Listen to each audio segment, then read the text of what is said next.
So could you talk about basically what made you want to write this book? And what was like the origin story of wanting to even write a book? Because you know that's a lot of patience and effort to do so. Yeah, man. I'm transparent, dude. So I'm not even gonna hold y'all. Like, this is my platform, and I'm gonna be completely honest and open. Uh, Last year was rough for me, bro. 2023 was hard, and um, this is something I had been thinking about for a while, like since I got out of high school, because my high school upbringing wasn't the best. Like, I went to four high schools and five colleges. And so it was just tough kind of having to bounce from school to school to school to school to school to school to school and further on and so forth, being an athlete, a basketball player. And so, things just one thing led to another and one thing led to the other. And honestly, bro, and openly, your boy was, you feel me, I was locked up last year. And so, Oh I wow. had to sit down for a little bit and I had to have some time to think. And yeah, like I said, I wanted to do this, to tell my story and how, certain things led to certain things happening. And I'm not placing no blame on nobody, of course, because I had a lot of things that I had to learn from. And, it wasn't nothing crazy or anything like that, but it was definitely something that, I just had to sit down and 15 days get my mind right, and just get my life back together. Right. Because Right. without basketball, I didn't really know how I was going to do that. And so while I was, sitting in there, I just wanted to do something productive. And I started, like I said, to write. And I started writing. And, unfortunately, when I got out, I had lost all the 35 pages that I wrote. And so, that was real devastating at the time because I had so much, quality content that I was ready to put out into the world that could help somebody. Right. And, just to get now to the book, basically is about, yeah, my memoir and micro memoir is what it is and my story, but it's more so meant to inspire, impact, and influence whoever is going through tough times, Mhm. and not giving up. So yeah, that's essentially what it's all about. Okay. Yeah. So for me, my dad was a high school basketball coach, and he was extremely hard on me. So in some games, man, I didn't live up to expectation, and that wasn't fun. So for you, I'd ask you, what was the player-coach relationship like with your dad? Because it says the coach's son, right? So Yeah. like, what? Not going too deep into the book, but because I know you trying to get it off, but could you give us some tidbits of what that relationship was like? It was hard, man, and I didn't know that about you, bro. I always know that your Yeah. dad called you Spence, but that's our little thing. Hey, that's right. Um, Yeah, no doubt. but like, it was tough, and it's still tough because to this day, like, yeah, even though the book is out and he's commending me for it, is doing good, it's still tough because it's just like that relationship. It was more so player coach than it was father son, and so I didn't really get to connect with my dad as a son as much as I would have liked to. You know, I don't know how you relate to that, but player wise, like we had a great relationship. Like, he trusted me as a player. We won a lot of games, a lot of tournaments, and that was great. But when we wasn't winning, obviously life wasn't so great at home. Right. hmm I Okay. mean, you were a way better player than I was, AP. Like, I averaged 2 points a game in high school. Like, I was trash. You know? I was trash. Like, so I mean, shit, AP was so good. We're going to high school. To high school. That's how bad we want him. I was, Yeah, I wasn't good enough as AP. But I get your point though. Like, I think it's very hard to find that fine line between dad and coach, and right. then like you said. It's just if you don't play well, it's not going to be fun tonight. I'm getting cursed out. You know what I Yeah, mean? I might get you know what I mean get my butt beat, whatever it may be. So it's just one of those things. What so you transferred to a lot of schools in your career, right. right? What could you talk to like what was there a reason behind it, or did you move, or like what was the reasons behind So that? Yeah, like I said, well, like you said, I don't want to, give Yeah. away a whole lot because it's not that long of the story. It's a micro memoir. It's only 40 pages on Kindle right now. The paperback is being, How thought much it about. run? How much is it gonna cost us? It's $14.99 right now. Okay, My perfect. birthday is February 5th, and I'm running a promotion that'll knock $5 off, so Praise it'll be God. $9.99 for seven Okay. days. And so yeah, that will be from February 5th to the 12th. But to answer your question though, you Hmm. know, it all started out with me going to St. Francis, and that's how I met Coach Huff. Uh, because of some things that led up to us not wanting me to go to my neighborhood school, Alpharetta, where I'm from. I know you're familiar with that. Roger. That's that town in Georgia. G-Ball, I'm not sure if you are, Yeah, but um, I'm for real. yeah, that's where I'm from. And so after it was decided I go, to St. Francis and play for Coach Huff, it was cool. You know how Coach Huff is though. Like he don't like smaller guards. He doesn't like freshman guards either. And so I didn't get to play varsity as much as I wanted to. I was on the team, but I never played, for varsity. And so it was hard having to sit on the bench a lot and see the guys, win games without me. But it was something that like I could handle and tolerate and just kind of look forward to an opportunity just getting better. Unfortunately, during this time, it was like, when the recession was back in effect in 2008. And, although I had a scholarship to play, um, it, it it was still kind of unaffordable for me to still continue to go there. And so my dad ended up transferring me from St. Francis back to Alpharetta, and so on and so forth. Like I don't mind sharing like the transitions because that's public information anyway. Like I Roger. went from St. Francis to Alpharetta, and then from Alpharetta to Tift County in Tifton, Georgia, and then from there to Buford where I graduated. And so all in between though, the small and minute details of how each transfer happened weren't always up to me. As a matter of fact, they weren't, and so that was hard, like having to go these different places and not really having a say, um, or say so. It was tough. It was tough, bro.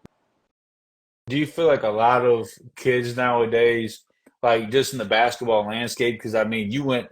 I don't know how many recruiting trips you went on, AP, but I saw a lot of parents living through their kids, bro. Yeah. Like I seen a lot of that, bro.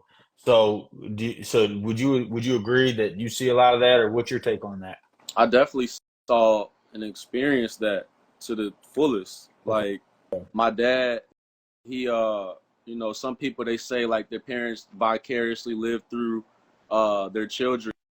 My dad was really good as a player, and he tore his ACL, and that's why he didn't make it. And so I guess maybe he wanted to, put everything into me so that I could make it. Uh, just quite frankly, that's what I feel like it was. And so a lot of people thought we were playing daddy ball, quote unquote, but it turns out I was pretty good, and I was able to get some looks outside of AAU and high school.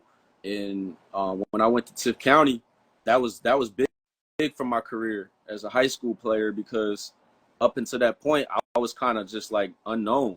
I didn't, nobody knew me. You know what I'm saying? It was just like a local thing that people knew around Alpharetta and around Metro Atlanta that yeah he could play, but is he really that good? Like, or is it just his dad giving him this chance to be seen like this? Man, and not to cut you off, AP, but a lot of kids go Yeah. through that. Yeah. A lot of kids, bro. Why didn't you try and go D1? Because you had, I know you went D2 out of high school. Did you have D1s? Like, what was your recruitment like?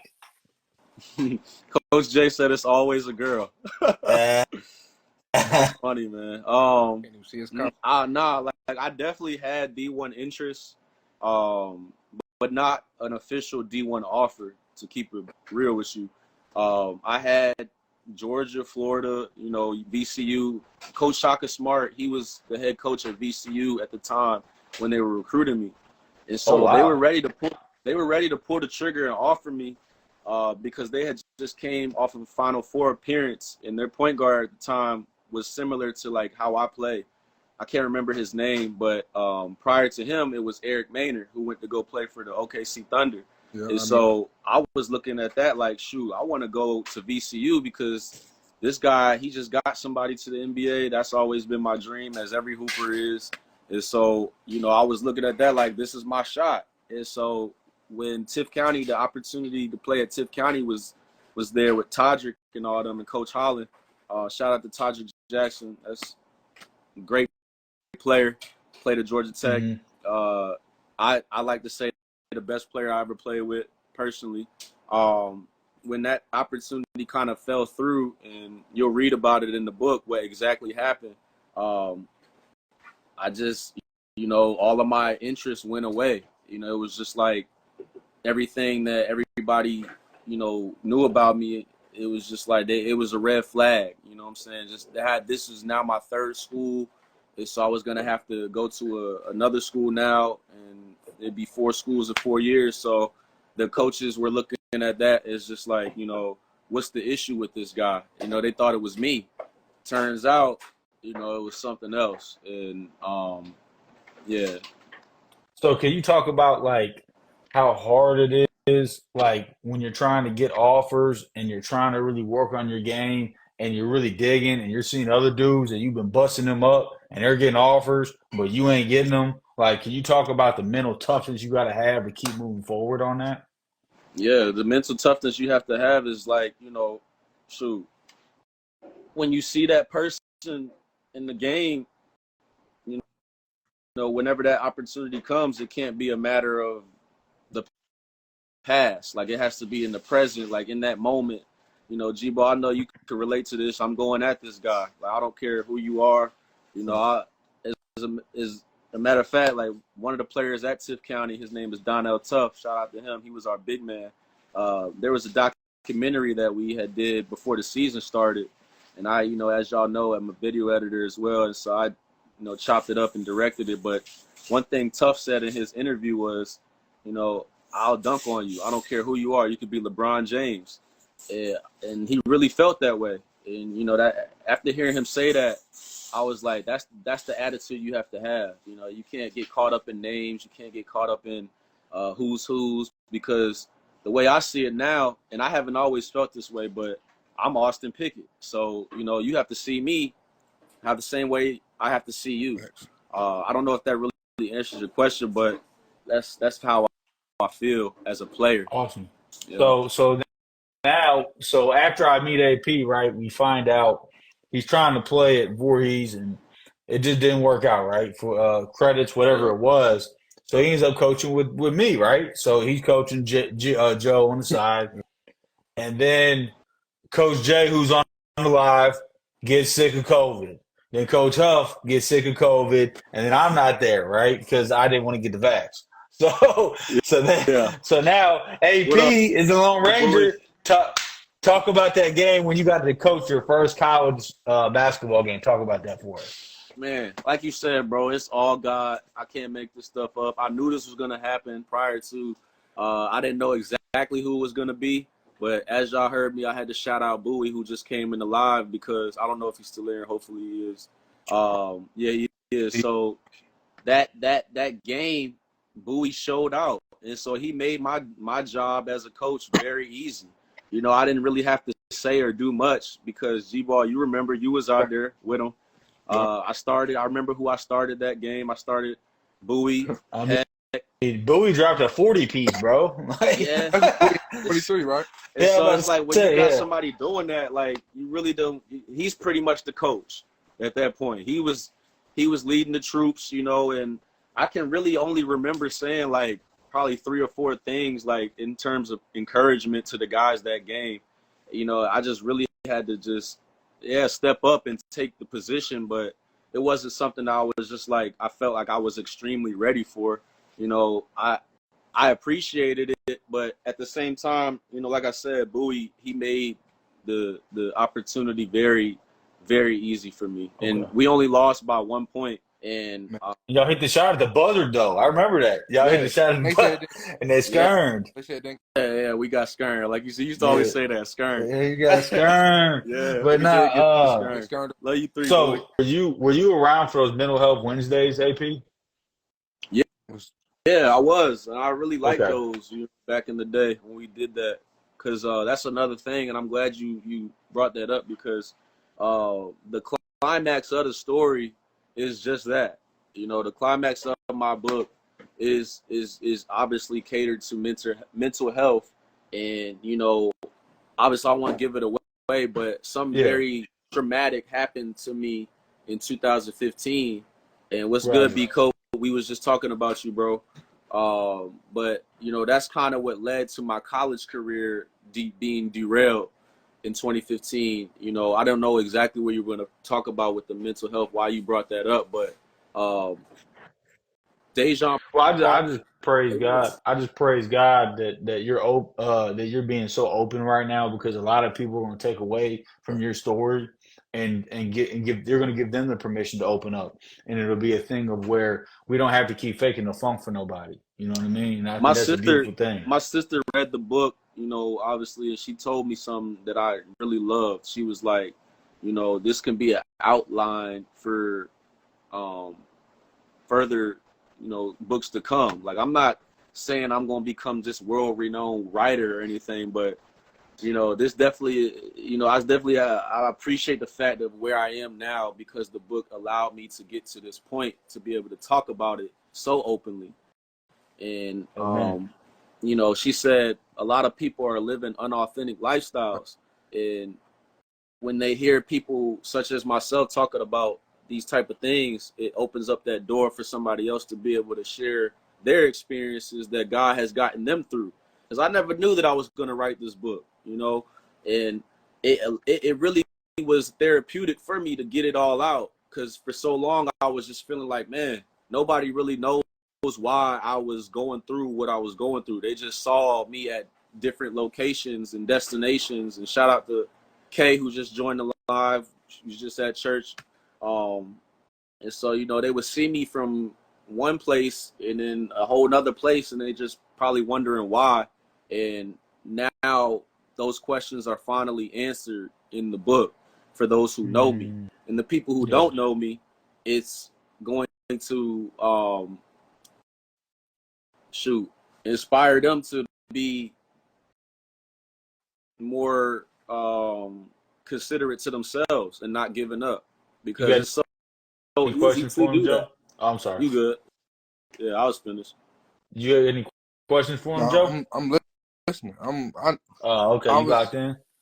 a teammate and a player for AP, but right now I'm listening. I'm just learning. Like Yeah. a Thank you, bro. And I lot of appreciate that. like I've been through a lot of therapy in my life. As you guys know, if people on the live don't know, I was in the military, served 2 tours overseas, and my mental health has been big in my life. And the best therapy I had wasn't at the VA hospital, was at Voorhees University with you guys, because I had like to make you guys feel comfortable. I had to spill my guts out. Like I had to let it all out. Yeah. And then from then it gave everybody else the permission to do the same. It's like that. What is your deepest Mhm. fear? That's a part of it. yeah. You know what I mean? Like it says that in the thing. Why are you dimming your light to make other people feel better? Like just let it be known so everybody can shine together. You what I'm saying? So Hey, and I just anyway, want to say, yeah, Coach, thank you for, amen. Thank you for your service. She said it right there. And yeah, so, not only that, but thank you for those mental health Wednesdays because I know that was orchestrated by you. And so, yeah, like when I first got to Voorhees and we were doing that in the circles, yeah, some people were yeah. with it, some people weren't, but I could Appreciate you. appreciate that because of what I was going through at that time that had got me to Voorhees. And so I was, if you remember, one of the first people always answering your questions that you would ask. Like, Yeah, off top, I can't really remember exactly how the questions were presented, but I just remember everybody listening and being locked in, just how Joe is right now. And I think more teams should do stuff like that because that's like important, man. And it's crucial to bonding, not only, but like for yourself and being able to be sound and coherent, not just on the court, but off the court as well.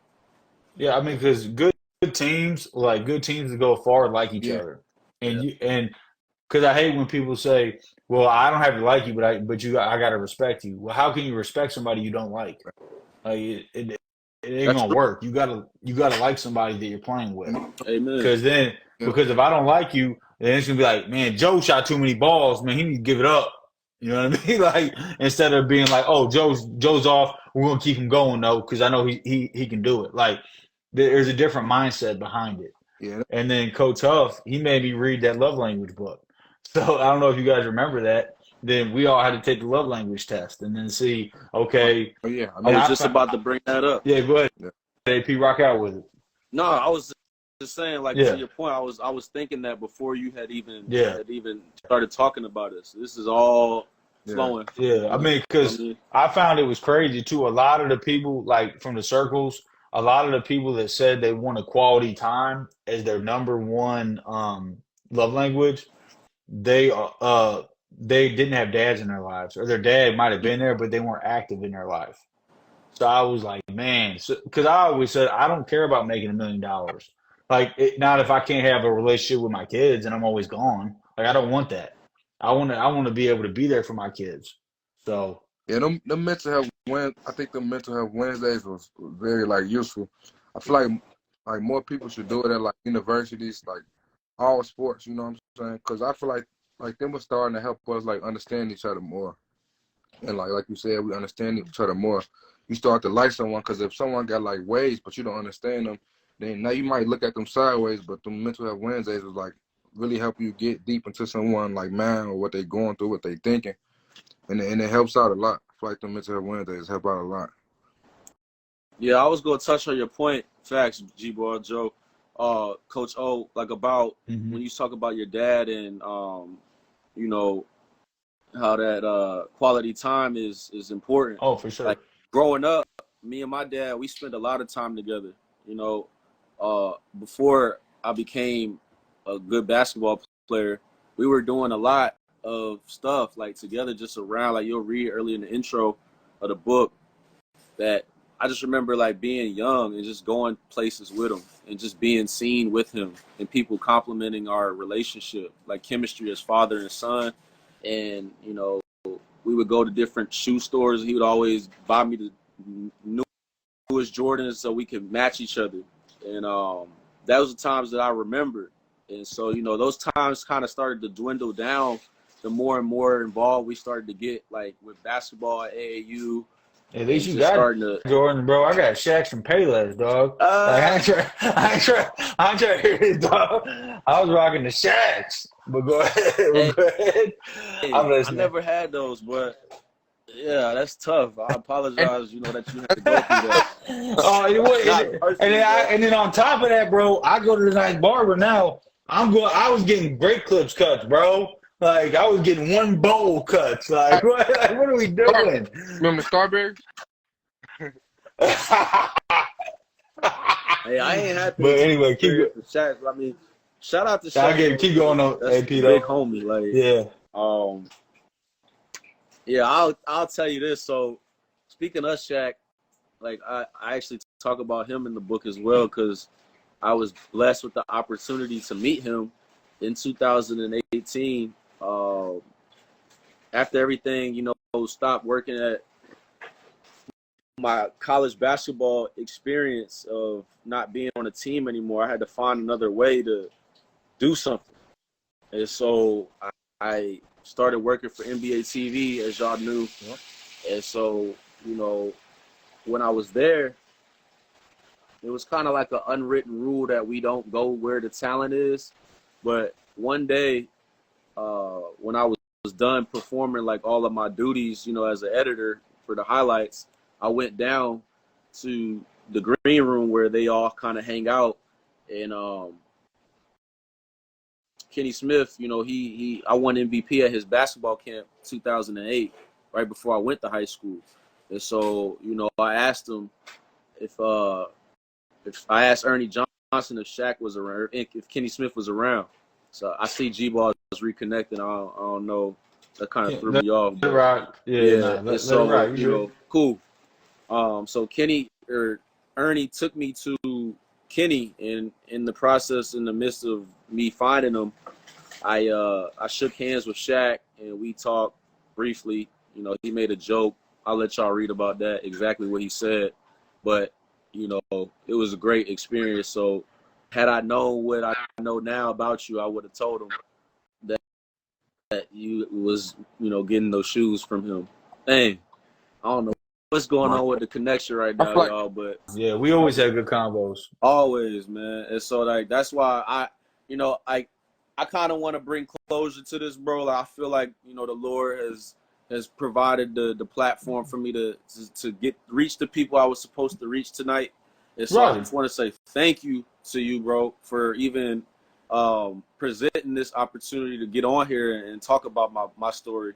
And so that's all, bro. Just thank you. It's a powerful story, dog. Like, and I think a lot of people don't have the intestinal fortitude to talk about their story because they're afraid of what people are going to say and they're afraid of what it is. But when you ride with God, it don't matter. Yeah. It's all testimony. It's And all it is. that's a double entendre. When you right with God, it don't matter.